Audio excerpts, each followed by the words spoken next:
de un tema importante que tiene que ver con el tema anterior. El tema anterior estuvimos hablando de la anorexia nerviosa como uno de los trastornos de la conducta alimentaria, y hoy vamos a estar hablando de la bulimia nerviosa.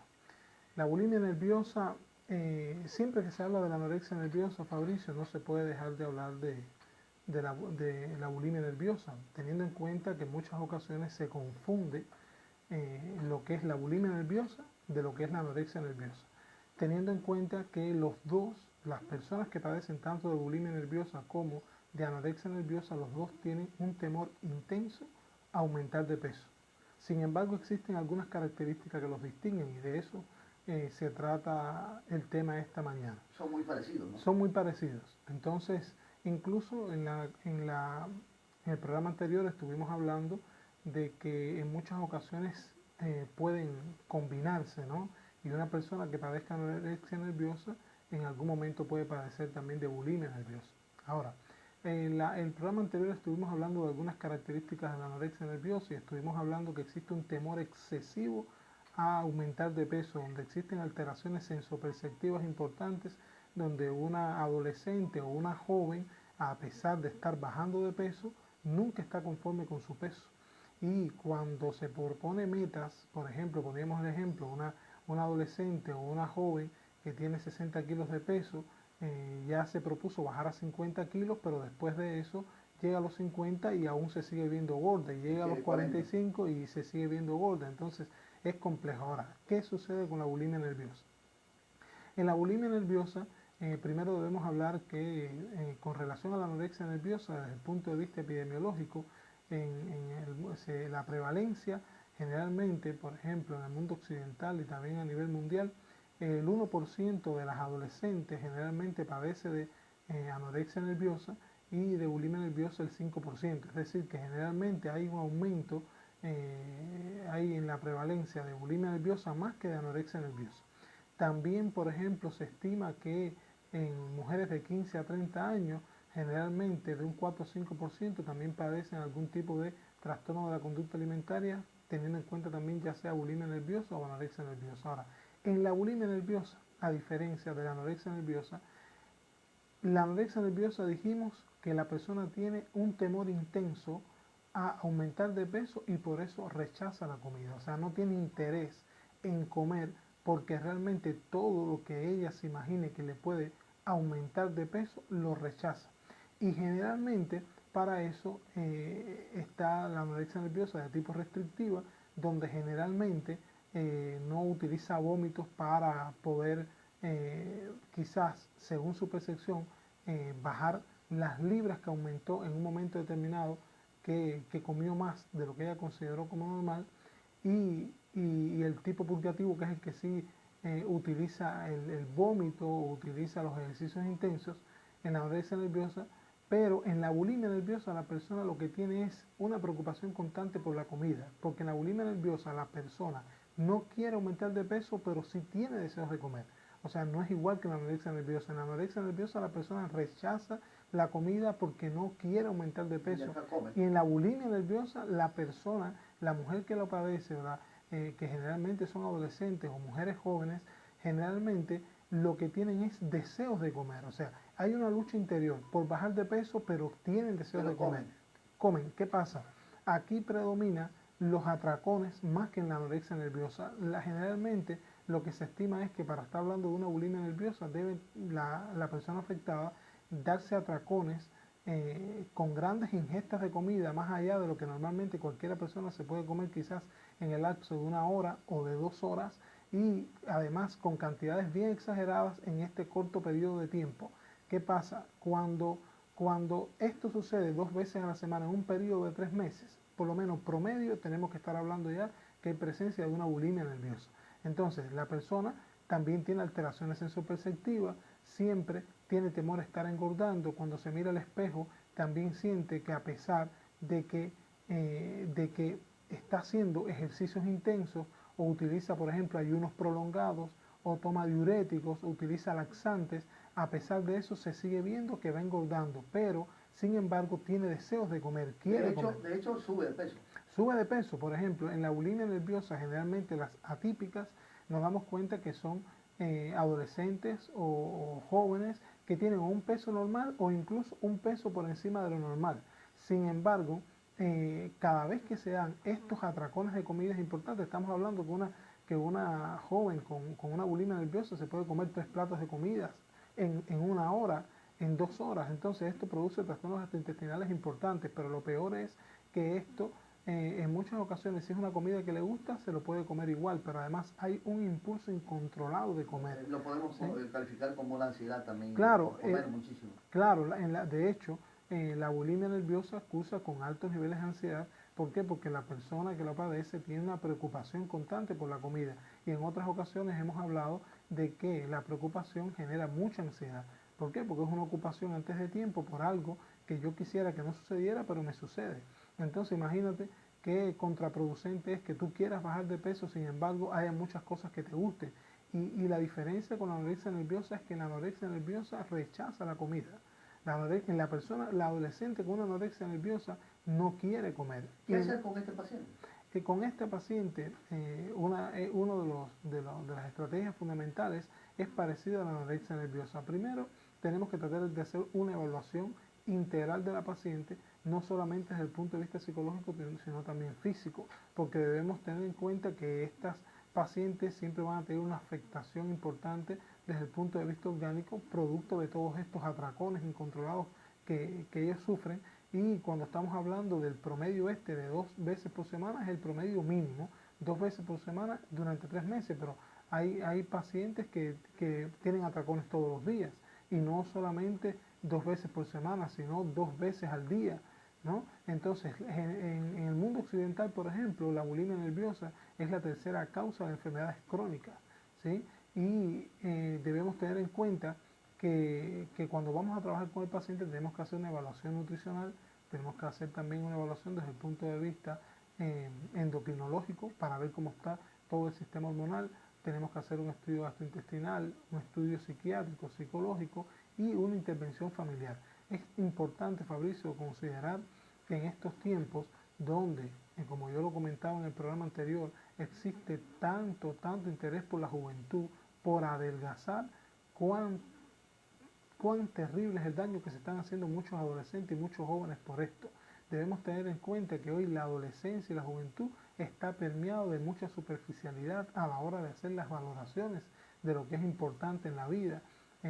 Sí, Fabricio, ¿me ibas a Doctor, ¿hay un tratamiento para aquello? Sí, el tratamiento, por ejemplo, el tratamiento no farmacológico juega un papel importante aquí, precisamente las orientaciones desde el punto de vista nutricional, poderle dar una adecuada orientación a la paciente que lo padece de cuáles son los alimentos que no le pueden faltar, porque la persona con una bulimia nerviosa se alimenta mal, o sea, se da grandes atracones de comida, pero pueden ser de cualquier cosa, o pueden ser grandes atracones de comida de cosas que le gusten, pero cuando te das todas estas grandes atracones de comida, imagínate, por ejemplo, una bulimia nerviosa en una diabética. Una diabética con una bulimia nerviosa puede llegar a una afectación tan alta de la glicemia que puede llegar a tener, por ejemplo, insuficiencias renales agudas a corta edad. Entonces, aquí, primero, una adecuada orientación desde el punto de vista nutricional. Desde el punto de vista psicológico, se trabaja en psicoterapia para poder reducir la cantidad de distorsiones cognitivas y pensamientos erróneos que tienen alrededor de ellos mismos, de la percepción corporal. Debemos tener en cuenta que las adolescentes generalmente que padecen de esto, o jóvenes, son jóvenes que muchas veces son perfeccionistas, en otras ocasiones, por ejemplo, han sido criadas con métodos educativos extremadamente rígidos, donde están asociados a altos niveles de depresión, y en muchas ocasiones, como lo decía en el programa anterior, el mismo paradigma que tienen de no querer aumentar de peso parte de los padres o de las personas cercanas a ella, o si no, de un bullying que se han establecido, por ejemplo, desde corta edad. Tengo actualmente en consulta muchas jóvenes y muchas adolescentes que hoy, con 17, 18 años, están afectadas de bullying que le hicieron con relación al peso corporal cuando tenían 7 años, 8 años. Entonces, desde aquí la importancia de un buen abordaje desde el punto de vista psicoterapéutico, por la parte psicológica, y por el área psicológica, desde el punto de vista psiquiátrico, poder, por ejemplo, utilizar medicamentos como los antagonistas dopaminérgicos, que los antagonistas dopaminérgicos ayudan a disminuir, por ejemplo, todo lo que tiene que ver concerniente a las ideas recurrentes, que en muchas ocasiones pueden ser tener un contenido hasta psicótico, también los ansiolíticos para disminuir los niveles de ansiedad, los antidepresivos para mejorar también los estados de tristeza, de angustia que padece la paciente con una bulimia nerviosa. Y debemos señalar también la importancia aquí de la intervención familiar. La familia llega a desarrollar altos niveles de ansiedad con relación a esto, porque se da cuenta que está perdiendo a su hija y se genera mucho estrés familiar. ¿Por qué? Porque la paciente no quiere engordar, al mismo tiempo se da grandes atracones de comida. En estos periodos que tenemos, la comida puede incluso no alcanzar en la casa, y todas estas dinámicas que se van dando tenemos que trabajarlas en familia para poder mejorar. Y ahí es familia y los fármacos. está la intervención en familia, la intervención individual desde el punto de vista psicológico, los fármacos desde el punto de vista psiquiátrico, la orientación nutricional, y en el resto de las especialidades, si aparecen trastornos gastrointestinales, hay que psicoeducar con relación a la repercusión que está teniendo, por ejemplo, todos estos atracones y los periodos prolongados de ayuno. Cuando hablamos de la bulimia nerviosa, tenemos que hablar que existen de dos tipos. Está el tipo no purgativo y el purgativo. El no purgativo no utiliza vómitos, ni laxantes, ni diuréticos para tratar de evacuar toda la cantidad de comida que se comió, sino que utiliza el ayuno, por ejemplo, y el ejercicio físico. Ese es el no purgativo. Pero el purgativo se utiliza, además no utiliza los ayunos, ni utiliza tampoco el ejercicio físico, pero sí utiliza, por ejemplo, los vómitos, laxantes, diuréticos, medicamentos, por ejemplo, para no engordar, utiliza también el tipo no purgativo. Y siempre tener en cuenta que esa es la diferencia entre anorexia nerviosa y bulimia. Las dos pacientes tienen temor excesivo a no engordar, existe una alteración de la manera en que ellas se ven con relación al peso, pero en la anorexia nerviosa la persona no tiene deseos de comer, rechaza la comida que le puede engordar, y en la bulimia nerviosa, a pesar de que no quiere aumentar de peso, la preocupación es por la comida, porque sí tiene deseos de comer. Doctor, si come bastante también tiene otros problemas, se complica la salud también. Claro, por supuesto, por ejemplo, todas estas ingestas excesivas, sobre todo el descontrol, largos periodos de ayuno con atracones exagerados de comida pueden generar hipertensión arterial, pueden generar diabetes mellitus.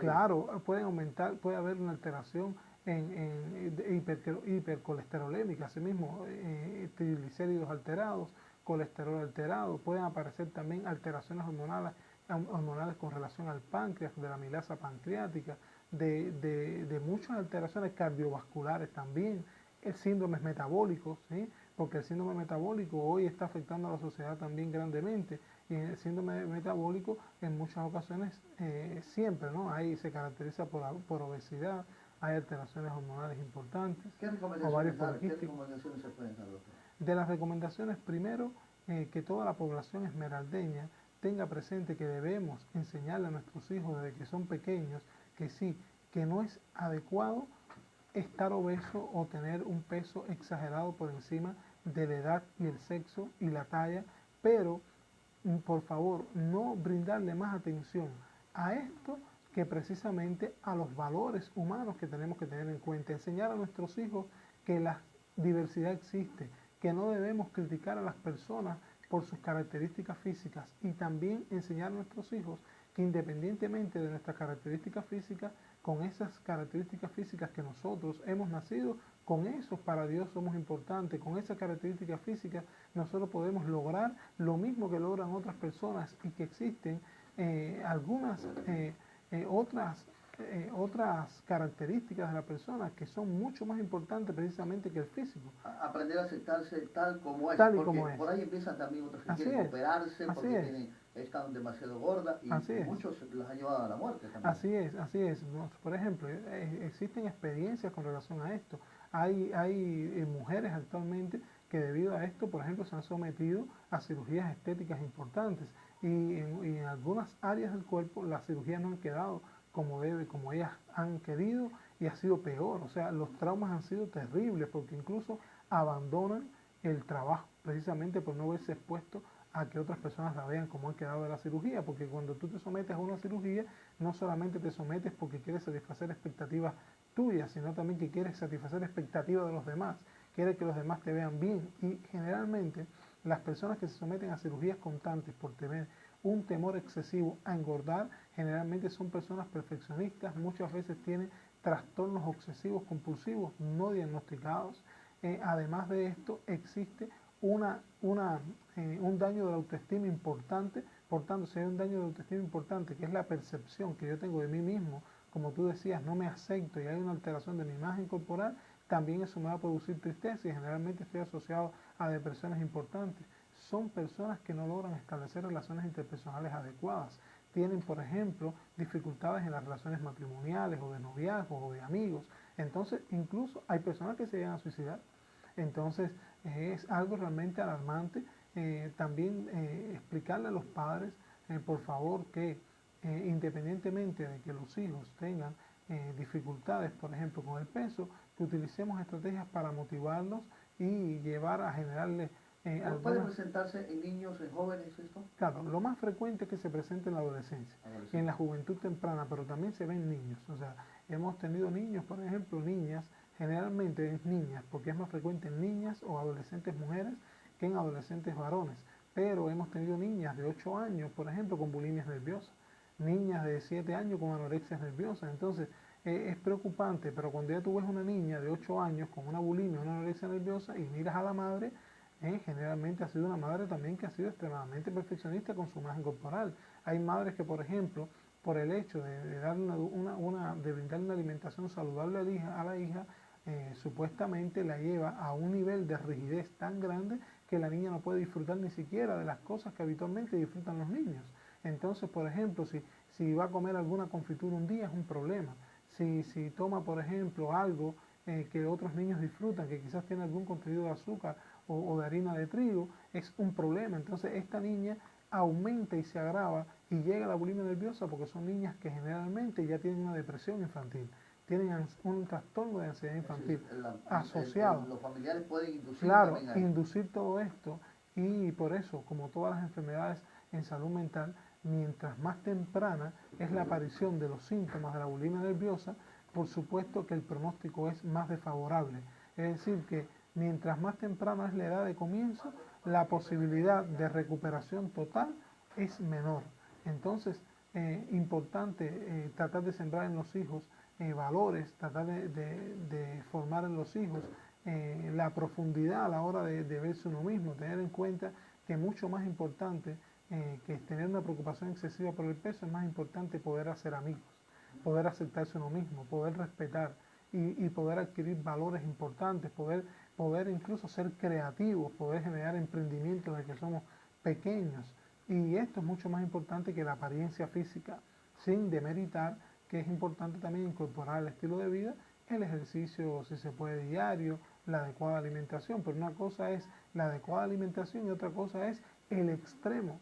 En las restricciones, los dos extremos son malos. Las Así es, recomendaciones finales, doctor, para encontrarlo. Recomendaciones, por ejemplo, nosotros estamos ubicados en el Centro de Atención Integral en Salud Mental para la Familia Chalón.